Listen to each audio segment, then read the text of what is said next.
كانت وجود الاستاذ يسري انه يكون احد ضيوف صالون الطليعه الثقافي، اعتقد ده هيتحط في السي في بتاع هذا الصالون، وان شاء الله يعني هنستعين بوجوده مره ثانيه، لانه من خلال الصالون احنا هنقدم مسرحيه ابو زيد الهلالي، هي متصوره في المسرح هنا فيديو، يعني بس اعذرونا طبعا الكواليتي لانه متصوره من السبعينات او يعني في اواخر السبعينات، فالكواليتي ممكن بتاع الصوره ما يبقاش عالي قوي، بس هنستعيد وهنفتكر مع بعض عرض من العروض اللي كان بيفتخر بيها دايما مسرح الطبيعه انه انتجها.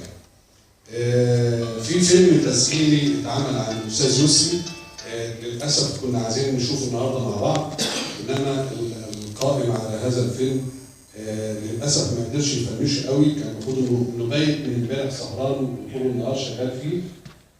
فهنشوفه ان شاء الله في فعاليه اخرى، وهيكون معانا الاستاذ يسري.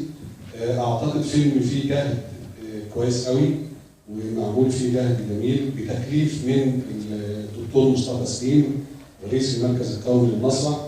هنشوف الفيلم ده ان شاء الله هيكون اكتمل وهنسعد بيه واحنا بنشوف الفعاليه الخاصه بابو زيد الهلالي.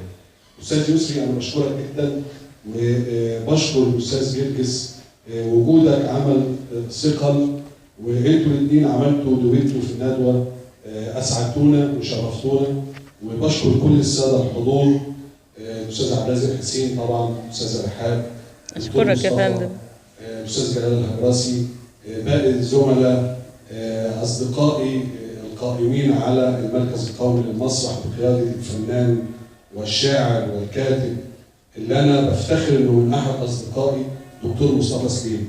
اشكركم وان شاء الله الفعاليه جايه نلتقي.